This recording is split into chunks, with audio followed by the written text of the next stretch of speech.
The first line of code I ever wrote for Nexus Technologies is still running on servers around the world. I wrote it in our garage 15 years ago, hunched over a second-hand laptop while Derek paced behind me, talking on the phone with potential investors. He was good at that. The talking, the charming, the convincing. I was good at the building, the creating, the solving of impossible problems. We made a perfect team, or so I thought. Before we continue, comment where you're watching from and subscribe to the channel. We'd love to see how far our stories are reaching. Vivian figured out the algorithm, Derek would say in those early days, his arm around my shoulders, his smile genuine. She's the brains. I'm just the pretty face. People would laugh. I would blush. And we would go home and celebrate another small victory in our journey to build something extraordinary. I don't know exactly when things changed.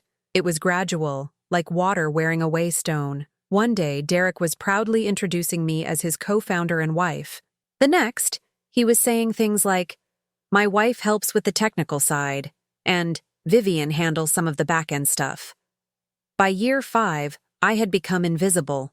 Not literally, of course. I was still there, in every meeting, every product launch, every crisis that required actual expertise to solve. But somehow, the narrative had shifted. Derek was the visionary. Derek was the genius. Derek was the face of Nexus Technologies, the man who had revolutionized cloud computing. And I was Derek's wife, the woman who sat quietly in the corner, the one whose name people couldn't quite remember. "What exactly does she do?"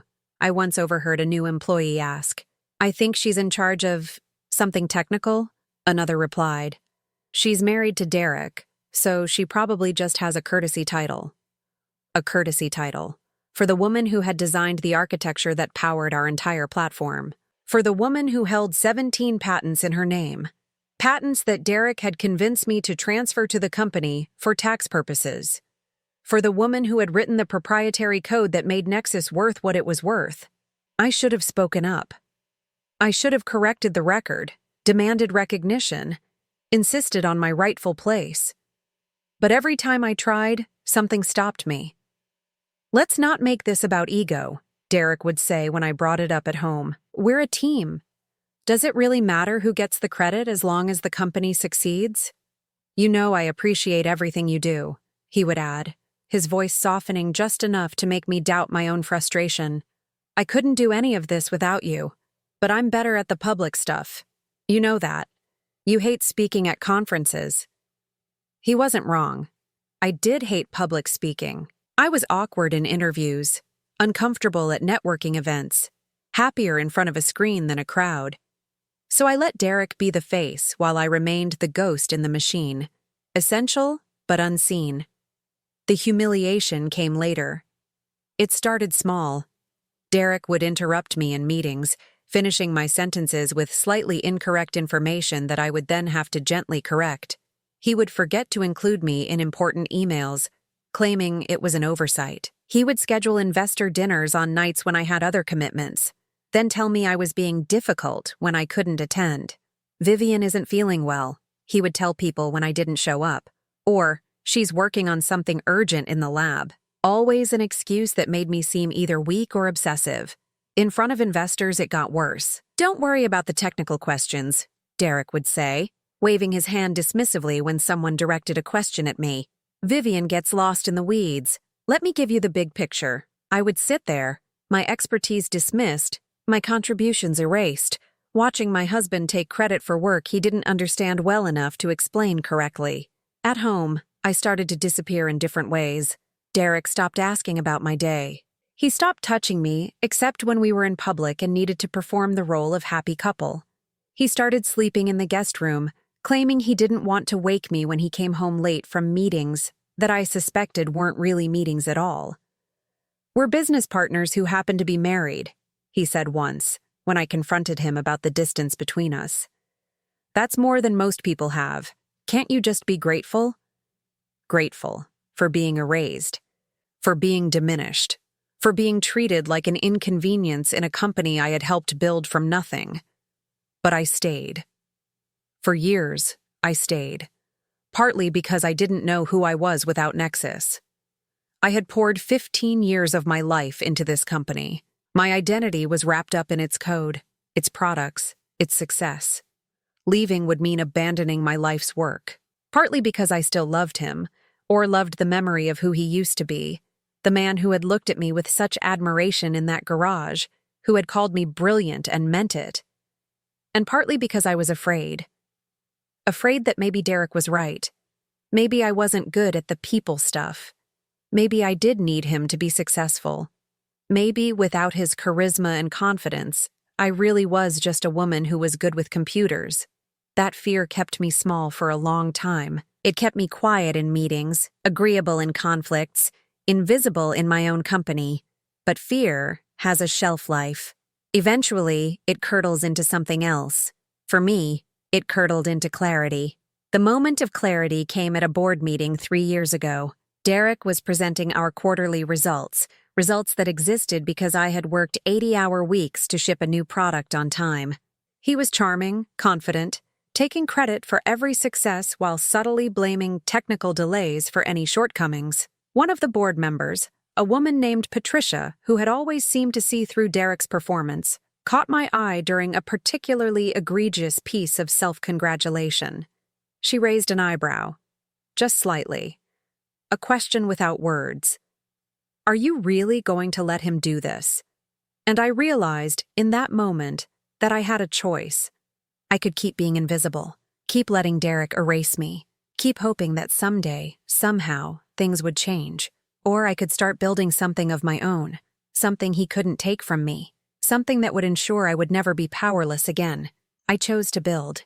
That night, I went home and started making phone calls, quiet conversations with lawyers, accountants, financial advisors, people Derek didn't know, people who had no loyalty to him, people who could help me understand exactly what my options were. What I learned surprised me. Despite Derek's maneuvering, despite his attempts to push me to the margins, I still had significant leverage. The patents might have been transferred to the company, but the company's bylaws, which Derek had never bothered to read carefully, gave me more power than he realized. And there were other assets, other arrangements, other possibilities that he had overlooked in his arrogance. I started to plan, not revenge exactly. I'm not a vindictive person by nature, but protection, preparation, a foundation for the day when Derek's treatment of me finally crossed a line I couldn't ignore. I created a holding company registered in the Caymans. I quietly purchased shares whenever they became available, using intermediaries so Derek wouldn't notice. I cultivated relationships with key investors, letting them see the real me, the brilliant engineer, the strategic thinker, the person who actually understood the technology that made Nexus valuable. One of those investors was Webb. Marcus had been circling Nexus for years, representing a consortium that was interested in acquiring us. Derek saw him as a potential buyer, nothing more. He had no idea that Marcus and I had been meeting privately for months, that we had developed a plan, that Marcus was not just an investor, but an ally. "Why do you stay?" Marcus asked me once, over coffee in a restaurant far from our usual circles. "Because this is my company," I said. "I built it. I'm not going to let him take it from me. And if he tries?" I smiled. "Then he'll learn what I'm really capable of." The acquisition talk started 6 months ago. Derek was ecstatic. $800 million. It was more money than either of us had ever imagined when we started coding in that garage.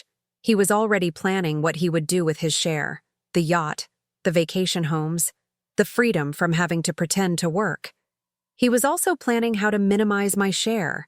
I knew because I had access to his email, a backdoor I had built into our systems years ago when we were still partners in every sense of the word. I watched him correspond with lawyers about how to structure the deal so that I would receive only a fraction of what I was owed. I watched him describe me as a silent partner, with minimal involvement in operations. I watched him prepare to steal my life's work out from under me. And I said nothing. I smiled at dinners. I nodded in meetings. I played the role of the quiet, compliant wife while I prepared for the moment when everything would change. That moment was coming. The signing dinner was scheduled for next week. $800 million on the table. Derek's triumph nearly complete. He had no idea that the lead investor worked for me.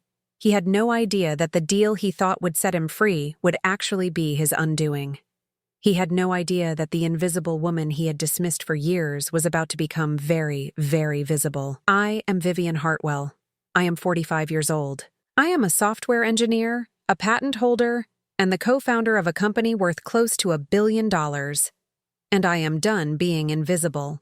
The week before the signing dinner was a masterclass in watching my husband dig his own grave. Derek was everywhere, on calls with lawyers, in meetings with the acquisition team, at dinners with investors. He was performing the role of successful CEO with the enthusiasm of a man who could taste his victory. He walked differently, talked differently, even looked at me differently, like I was already part of his past, an inconvenient detail to be handled and dismissed. "You should probably buy a new dress for the signing dinner," he said one morning, barely looking up from his phone.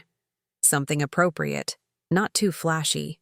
What would be appropriate? Something that fades into the background. This is a business event, not a fashion show. Fade into the background. That was what he wanted. That was what he had always wanted. For me to be present, but invisible. There, but not there.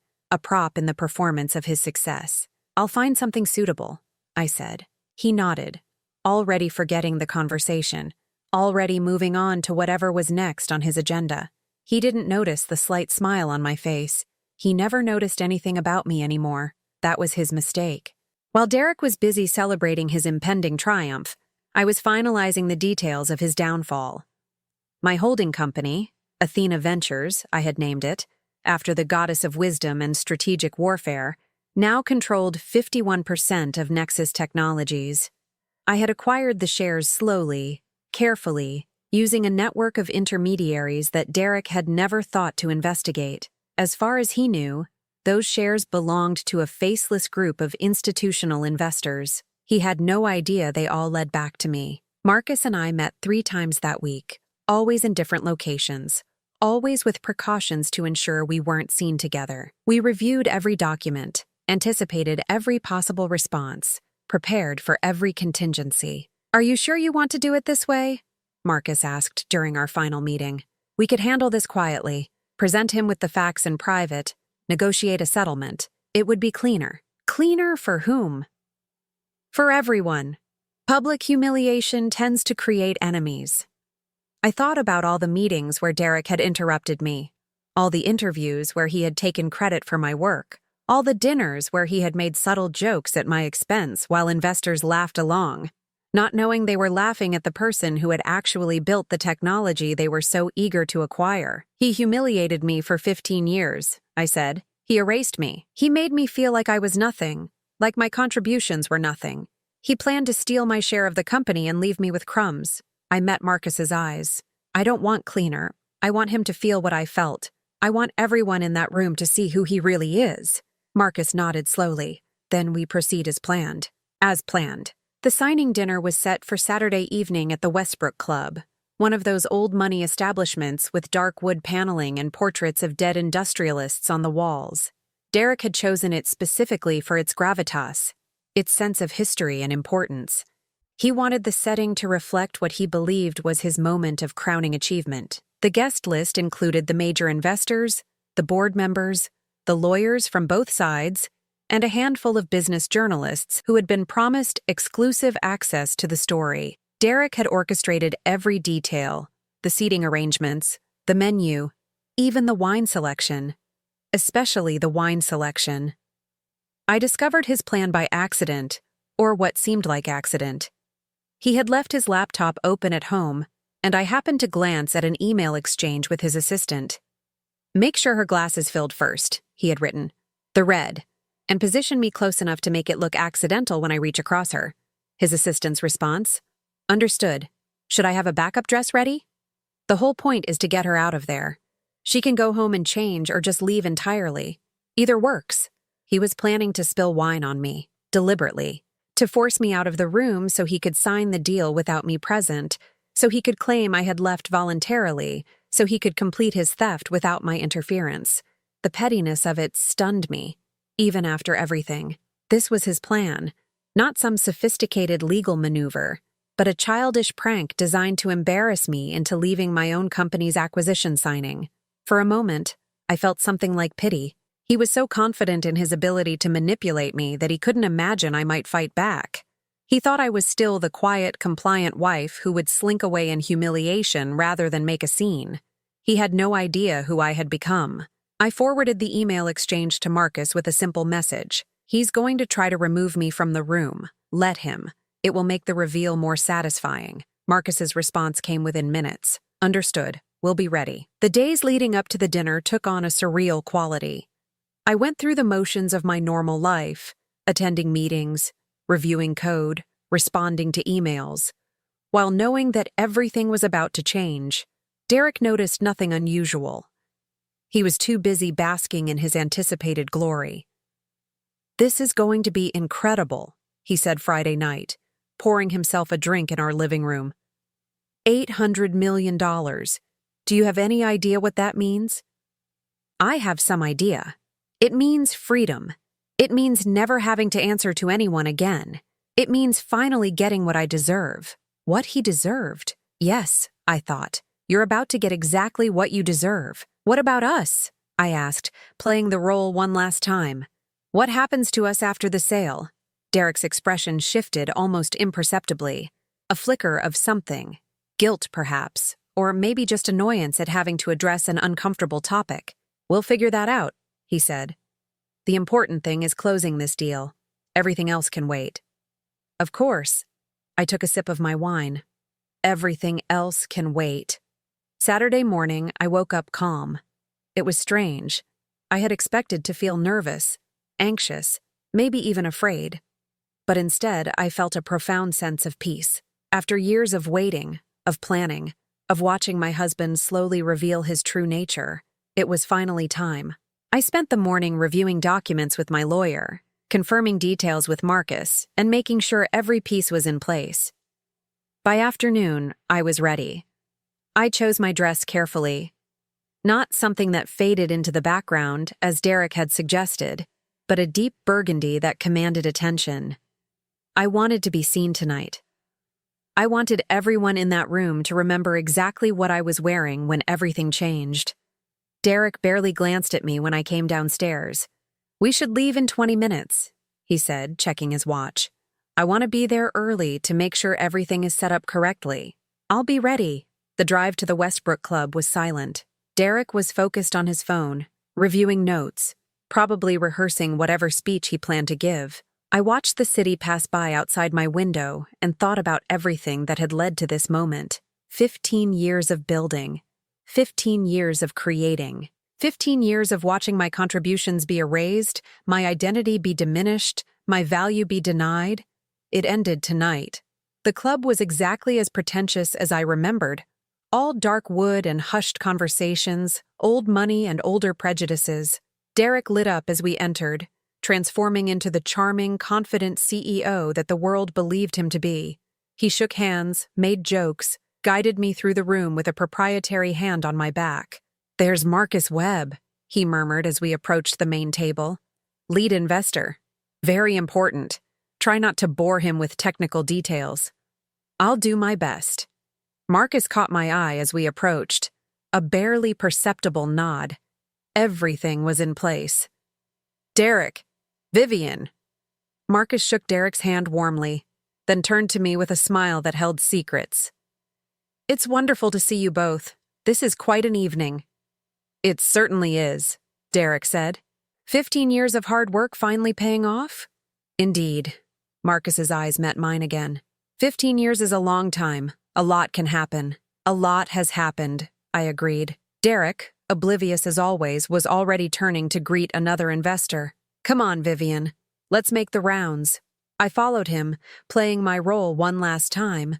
The quiet wife, the silent partner, the woman who faded into the background. But not for much longer. The dinner proceeded according to Derek's careful script. The toasts, the congratulations, the self-congratulatory speeches about vision and innovation, and the American dream. I sat beside him, smiling and nodding, waiting. The wine came early, as planned. A beautiful burgundy that matched my dress. How fitting. The server filled my glass first, then Derek's, then continued around the table. I saw Derek shift in his seat, saw him reach for his water glass with an exaggerated motion, saw his arm extend across me toward the bread basket, moving with suspicious deliberation. Oh! His elbow caught my wine glass perfectly, sending the burgundy liquid cascading across my dress, my hands, my face. God, Vivian, I'm so sorry. How clumsy of me. The table erupted in concerned murmurs. Napkins were offered. Apologies were made. Derek was the picture of apologetic distress, dabbing at my dress with a napkin while making everything worse. You should go clean up, he said, his voice full of false concern. Or maybe just head home and change. We can handle things here.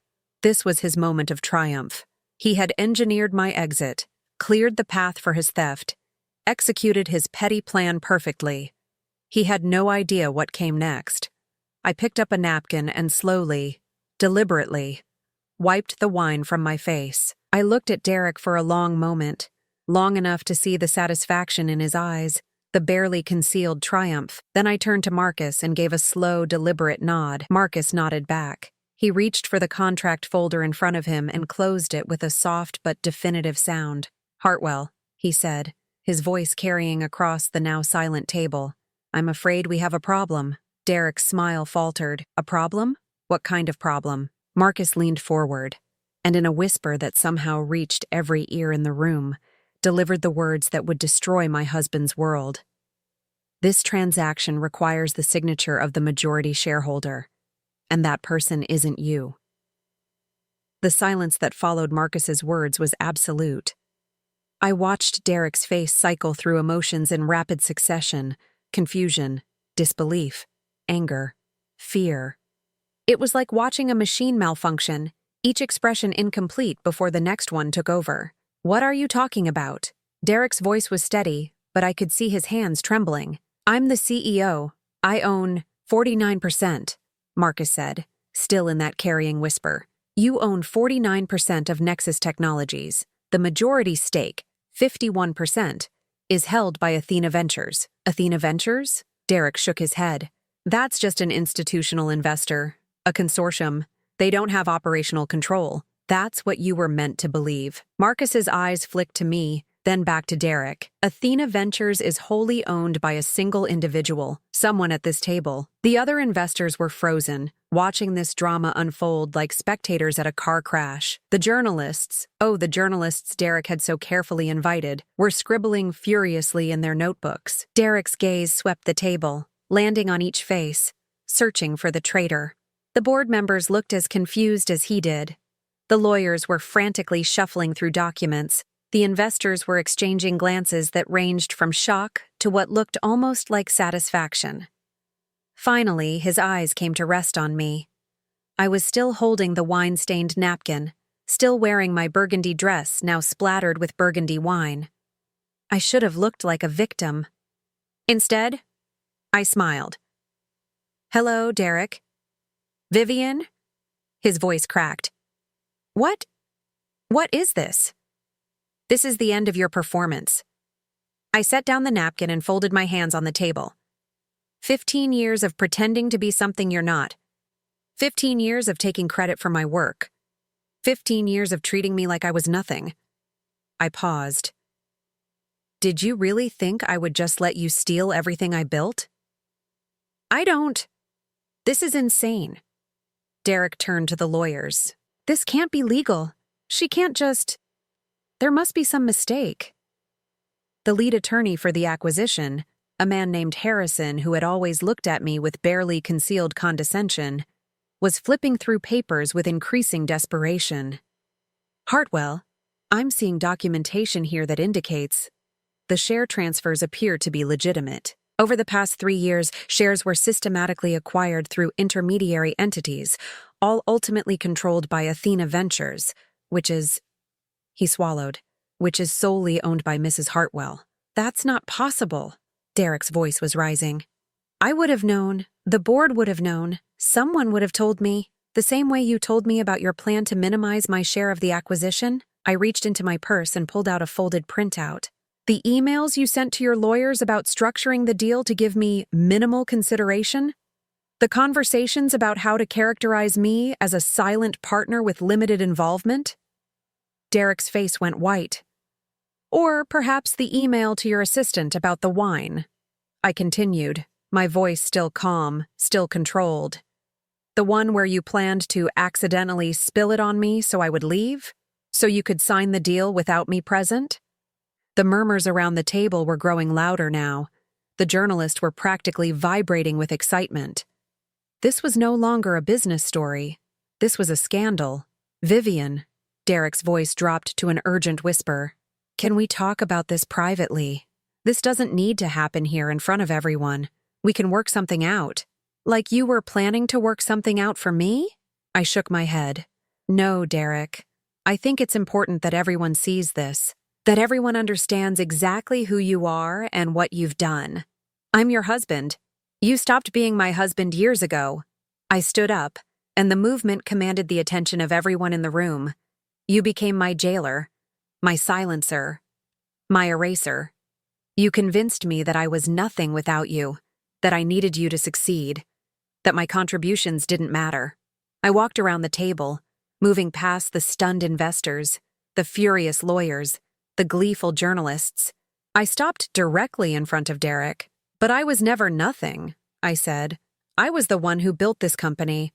Every algorithm, every patent, every innovation that made Nexus worth $800 million, that was me. You were just the man who took credit for it. Everything you have came from me, Derek snarled, the mask finally slipping. I found the investors. I closed the deals.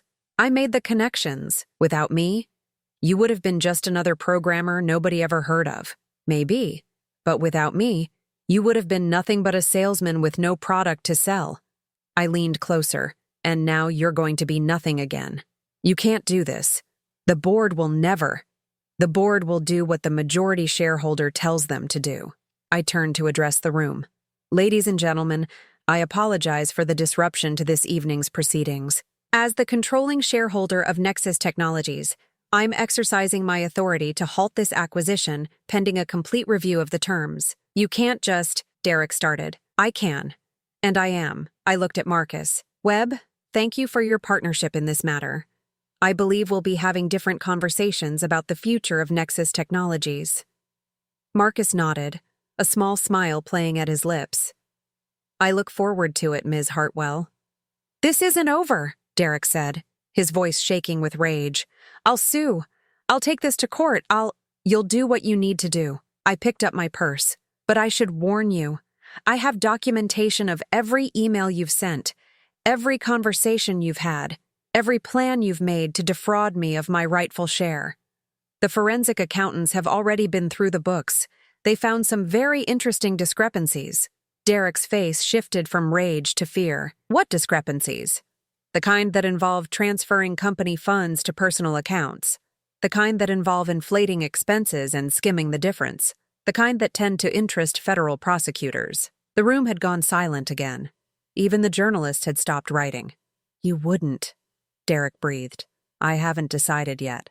I met his eyes, letting him see the steel beneath my calm exterior. It depends on how the next few weeks go. If you cooperate with the transition, accept a reasonable settlement, and go quietly, perhaps those discrepancies remain a private matter. But if you fight me?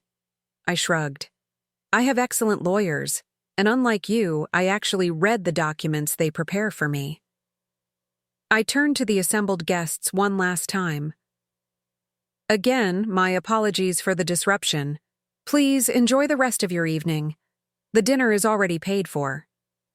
I glanced at Derek. He won't be joining you, though. We have some things to discuss in private. I walked toward the door, then paused and looked back. Oh, and Derek, you should know, that dress you wanted me to buy, the one that faded into the background? I gestured to my wine-stained burgundy gown. I decided to make a different choice. I thought it was time to be seen, and I walked out, leaving my husband standing in the wreckage of everything he thought he had built. The private room Derek and I retreated to was small and sterile, a stark contrast to the opulent dining room we had just left. 2 chairs, a table, harsh lighting, It felt like an interrogation room, which was appropriate given what was about to happen. Derek sat across from me, his earlier rage having crystallized into something colder, more calculating. This was the Derek few people saw, the one behind the charming mask, the one who had built his career on manipulation and ruthlessness. "How long?" he asked. "How long what? How long have you been planning this?" I considered the question. In some ways, 15 years. I started protecting myself the day I realized you saw me as a tool rather than a partner. I paused. But actively? 3 years, since the board meeting where Patricia caught my eye and I finally admitted to myself what you had become. Patricia. Derek laughed bitterly. I always knew she didn't trust me. She wasn't the only one. You just never noticed because you were too busy performing for the people you thought mattered. And Marcus Webb? How long has he been in your pocket? He's not in my pocket. He's my ally. We share a vision for what Nexus could become. A vision that doesn't include you taking credit for other people's work while running the company into the ground. Derek flinched at that. I haven't run anything into the ground. The company is worth $800 million. The company is worth $800 million because of the technology I created, the patents I developed, the products I designed while you were busy giving interviews and attending conferences and sleeping with your assistant. His eyes widened slightly at that last part. Yes, I said. I know about Rebecca, and Marta before her, and Jennifer before that. I've known for years, Derek. I just didn't care anymore. If you knew, why didn't you leave? Confront you? Make a scene? I shook my head. Because it served my purposes to keep you comfortable. To let you believe you had gotten away with everything. To give you enough rope to hang yourself while I quietly built my position. Derek stared at me like he was seeing me for the first time. Who are you? I'm the woman you married. I'm the woman you dismissed and diminished and erased for 15 years. I'm the woman you underestimated every single day. I leaned forward. I'm Vivian Hartwell, the actual founder of Nexus Technologies, and I'm done hiding. What do you want? I want what's mine, the company, the recognition, the credit for 15 years of work that you stole from me. And me? What happens to me? I had thought about this question for months, years, really. I had imagined countless scenarios. Derek destroyed, humiliated, imprisoned. Derek begging for mercy. Derek finally understanding the magnitude of his betrayal. Now, sitting across from him, I felt tired, not vengeful, not triumphant, just exhausted by the weight of carrying this secret, this plan, this marriage. That depends on you, I said finally. You have 2 options. Option 1, you fight. You contest my ownership, drag this through the courts, try to paint yourself as the victim. If you do that, I release everything, the financial irregularities, the evidence of fraud, the documentation of how you systematically excluded me from credit for my own work. Your reputation will be destroyed. You'll spend years and millions in legal fees and you'll lose. And when you lose, you won't just lose the company. You'll lose everything. And option 2? Option 2. You accept reality. You sign over your remaining shares at fair market value. You resign as CEO with a face-saving statement about wanting to pursue other opportunities. You walk away with enough money to live comfortably for the rest of your life, and you never speak about me or Nexus or this night ever again. That's not much of a choice. No, it isn't. But it's more of a choice than you were planning to give me. Derek was silent for a long moment. I could see him calculating, weighing options, looking for angles. That was who he was. Always looking for the advantage, always trying to find a way to come out on top. And the divorce? He finally asked. We'll proceed simultaneously. California is a community property state, but given that I'm the majority shareholder and you've been systematically defrauding me for years, I don't anticipate the settlement being in your favor. You've thought of everything. I've had 3 years to think. While you were busy planning how to cut me out, I was planning how to take back what was always mine. I loved you once, Derek said quietly. In the beginning, before everything got complicated. I know. And strangely, I believed him. Whatever Derek had become, I didn't think he had started out as a monster. He had just gradually convinced himself that his needs mattered more than anyone else's, that his success justified any means, that the people around him were supporting characters in his story rather than protagonists of their own. "I loved you too," I said. "That's what made it so hard. That's why I stayed so long, kept hoping things would change." "But you didn't just stop loving me, Derek. You erased me. You made me invisible in my own company, my own life. That's not something I can forgive. So this is revenge? This is justice." I stood up. "You have until Monday to make your decision. I suggest you consult with your lawyers, though I should warn you, the good ones already know the situation. Marcus made sure of that." "You really did plan everything." "I'm an engineer, Derek. Planning is what I do." I walked to the door, then paused. "You know what the saddest part is? If you had just treated me like an equal, if you had shared the credit and the recognition, we could have had it all. We could have been the power couple everyone thought we were. But you couldn't stand the idea of sharing the spotlight with anyone, not even your wife." I opened the door. "I'll have the papers delivered to your lawyer tomorrow. Goodbye, Derek." I walked out and didn't look back. The next few days were a blur of activity. Legal meetings, board presentations, press statements. The story of what had happened at the Westbrook Club had leaked within hours, and by Monday morning, it was everywhere. "Tech wife reveals secret majority stake, ousts CEO husband" was the most common headline, though I saw variations that ranged from sympathetic to sensational. Derek made his choice on Monday afternoon. He signed the papers without a fight, accepted the settlement, and released a statement about stepping back to pursue new challenges. Within a week, he had cleaned out his office, sold the house we had shared, and disappeared from San Francisco entirely. I heard later that he had moved to Miami, started consulting for small startups, reinvented himself as a seasoned executive, offering guidance to young entrepreneurs. Some people never change. They just find new stages to perform on. But that was his story now, not mine. My story was just beginning. The board meeting where I was officially named CEO of Nexus Technologies was surreal. I had sat in that same boardroom hundreds of times, always in the background, always silent, always watching Derek command the room. Now I sat at the head of the table, and every eye was on me. "Before we proceed with the formal agenda," I said, "I want to address what I know is on everyone's minds. The events of the past week have been dramatic. Some of you may be wondering what kind of company you'll be working for now that the leadership has changed." I looked around the table, meeting each gaze directly. Nexus Technologies was built on innovation, on solving problems that other people said couldn't be solved, on creating technology that makes people's lives better. Those values haven't changed. The only thing that's changed is who will be leading the charge. Patricia, the board member who had caught my eye 3 years ago, whose silent question had set everything in motion, smiled at me from across the table. "I've spent 15 years in the shadows," I continued. "Building, creating, solving. That work will continue, but I'll be doing it in the open now. No more hiding. No more pretending to be less than I am." I stood up and walked to the window, looking out at the San Francisco skyline. "We have an opportunity here, not just to sell to the highest bidder, but to build something that lasts." I've already begun conversations with new investment partners who see the potential of our technology and want to help us grow, not just cash out.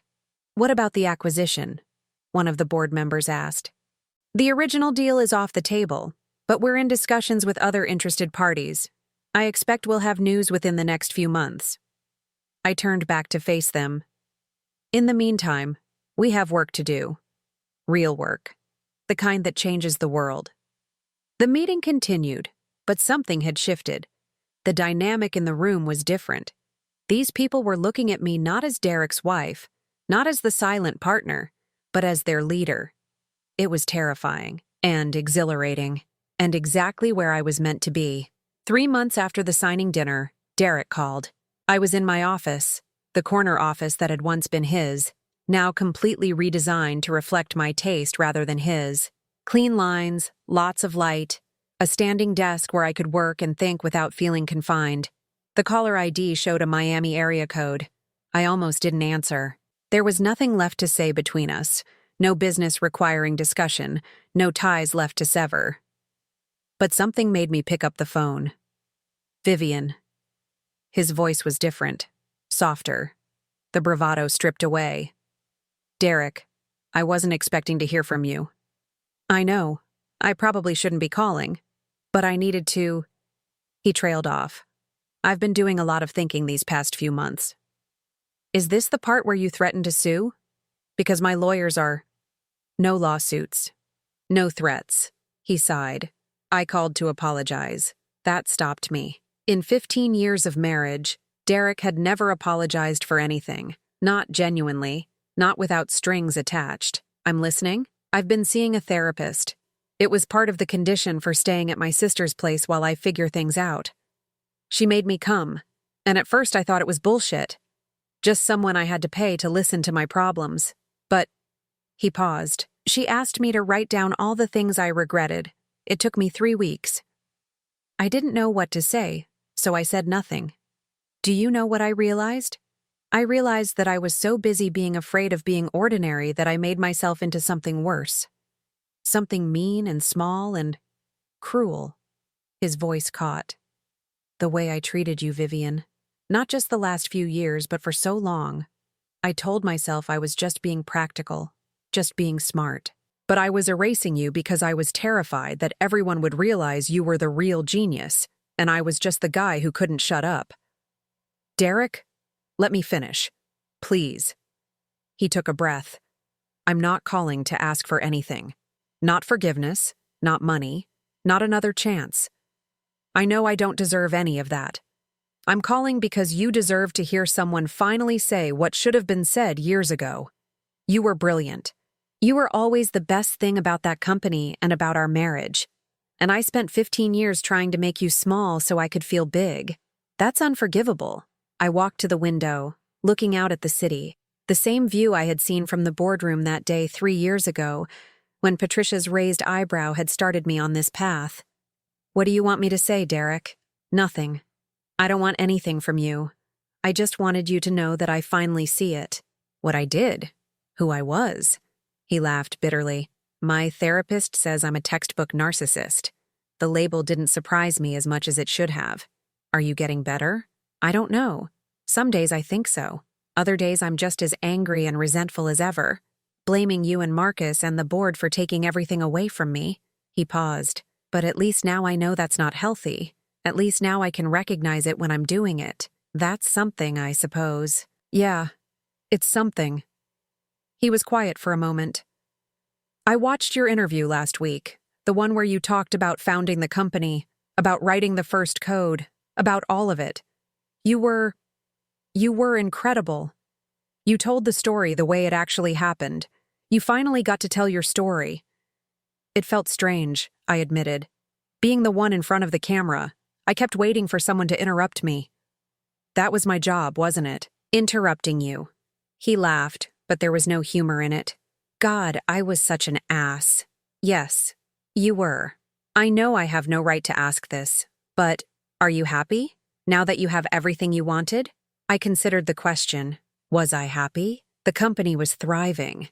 The new acquisition deal had come through at $1.2 billion, more than the original offer. I was on magazine covers, giving keynote speeches, receiving awards for innovation that should have come years ago. I had the recognition, the success, the vindication. But happiness? I'm getting there, I said finally. It's hard to be happy when you've spent so long being invisible. You don't just flip a switch and become someone who believes they deserve good things. But I'm working on it. I'm glad. You deserve to be happy, Vivian. You always did. Derek. I paused, choosing my words carefully. I don't forgive you. I don't know if I ever will. But I appreciate you calling. I appreciate that you're trying to understand what you did. That's more than I deserve. Probably. But it's all I have to give right now. We were both quiet for a moment. 15 years of marriage, reduced to awkward silences on a phone call between strangers.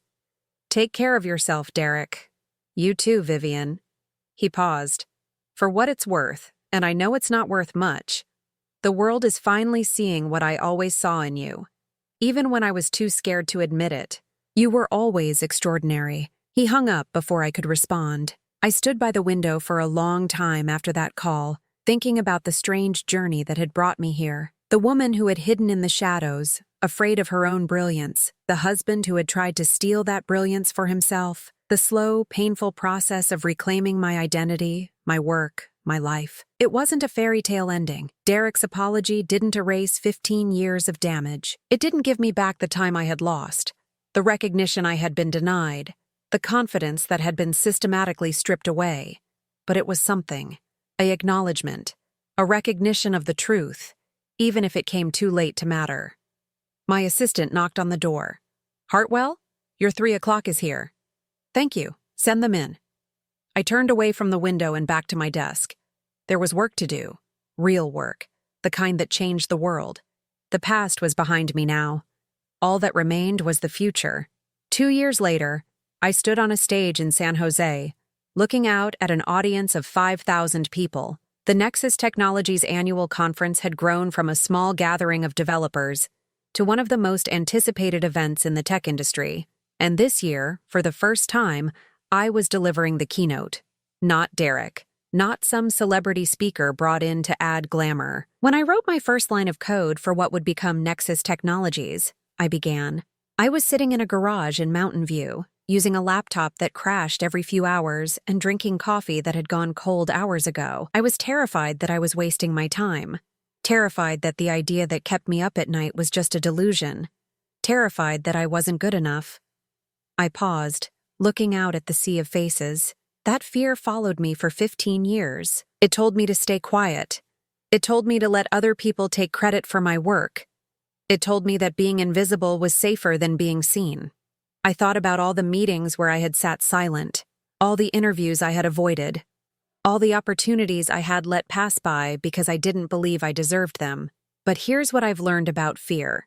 It lies. It tells you that you're not enough, that you don't deserve success, that you should shrink yourself to make others comfortable. And if you listen to it long enough, you start to believe it. I walked across the stage, moving closer to the audience. 2 years ago, I stopped listening.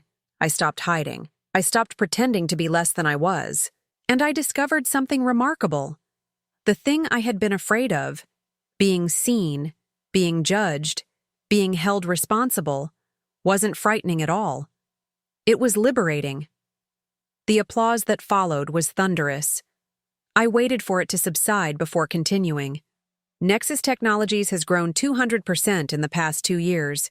We've expanded into new markets, developed revolutionary products, and created thousands of jobs. But I'm not here to talk about profits and market share. I'm here to talk about something more important. I clicked to my next slide. A photo appeared on the screen behind me. A young woman at a computer, head down, working late while an empty conference room spread out behind her. This is Maya. She's a junior engineer at Nexus. Last year, she developed an algorithm that saved us 3 months of development time on our flagship product. When her manager presented the project update, he didn't mention her contribution. She was invisible, just like I was for so many years. I clicked again. A new photo. Maya standing at a podium, receiving an award. When I heard about what happened, I had a choice. I could ignore it, tell myself it wasn't my problem, trust that she would eventually get the recognition she deserved, or I could do what I wished someone had done for me. I looked out at the audience. I invited Maya to present her work directly to the board. I made sure her name was on the patent. I created a new position for her leading our algorithm development team, because that's what leadership means. It means seeing the people who are invisible and making sure they're seen. The applause this time was different, more thoughtful, more personal. I could see people nodding, recognizing themselves in the story. This industry has a problem. We celebrate the loud voices, the charismatic personalities, the people who are good at taking credit. And we overlook the quiet ones, the builders, the creators, the people who do the actual work. That has to change. I took a breath. I'm announcing today that Nexus Technologies is establishing the Visibility Initiative, $100 million dedicated to identifying and promoting talented individuals who have been overlooked in our industry. Mentorship programs, leadership training, Opportunities for people like Maya, and like I was, to step out of the shadows and into the light. The audience erupted. I stood at the center of the stage, letting the moment wash over me. This was what it felt like to be seen, to be valued, to finally inhabit the space I had earned. After the conference, I retreated to a quiet corner of the venue with a glass of champagne and a moment to breathe. The past 2 years had been a whirlwind, building, speaking, leading in ways I never imagined possible. But moments of stillness were still precious. My phone buzzed with a text from Patricia, my board ally and now close friend. Hell of a speech. Your mother would be proud. My mother. She had passed 5 years ago, before any of this happened. She had never seen me become CEO, never witnessed my emergence from Derek's shadow, but Patricia was right. She would have been proud. She had always believed in me, even when I didn't believe in myself. Excuse me? Hartwell? I looked up to see a young woman standing nervously nearby. She couldn't have been more than 22 or 23, probably a student or early career developer. Yes? I'm sorry to bother you.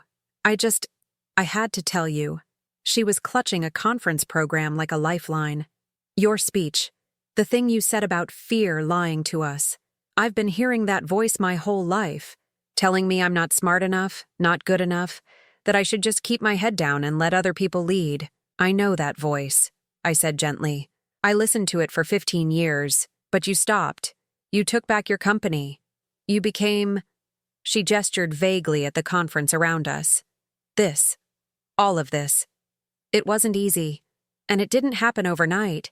It took years of preparation, years of building strength I didn't know I had. How did you start? How did you know you were ready? I thought about the question. How had I started? With that board meeting, that raised eyebrow from Patricia, with phone calls to lawyers and quiet conversations with allies, with a decision to stop accepting the unacceptable. I started by deciding that being invisible wasn't working. I said finally, that I would rather fail trying to be seen than succeed at being erased. Once I made that decision, everything else followed. That simple, and that hard. I smiled at her. What's your name? Jasmine. Jasmine Okonkwo. What do you do, Jasmine? I'm in my final year of computer science at Stanford. I'm working on machine learning applications for medical diagnostics. That sounds important. I think it could be. If I can get anyone to take me seriously. My professors keep suggesting I partner with someone more, she made air quotes, visible. I reached into my purse and pulled out a business card. Email me. Tell me about your work. If it's as promising as it sounds, I might know some people who would take you very seriously indeed. Jasmine's eyes went wide. Really? You would do that? I spent 15 years invisible. Now I spend every day making sure other people don't have to. I pressed the card into her hand. That's the point of all this, Jasmine. Not the money, not the fame, not even the vindication. The point is to reach back and pull others forward. She clutched the card like it was precious. Thank you. Thank you so much. Don't thank me yet. Do the work. Be brilliant. And when you succeed, because you will succeed, reach back for someone else. Jasmine nodded, tears in her eyes, and hurried away with a new energy in her step. I watched her go and felt something I hadn't expected. Peace.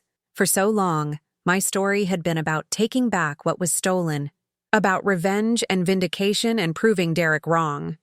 But standing here, 2 years into my new life, I realized that wasn't the real story at all. The real story was about becoming visible, not just to the world, but to myself, learning to see my own value, my own brilliance, my own worth, learning to believe that I deserved to take up space.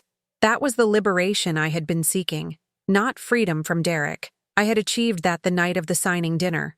The deeper liberation was freedom from my own fear, my own silence, my own willingness to be erased. I am Vivian Hartwell. I am 47 years old.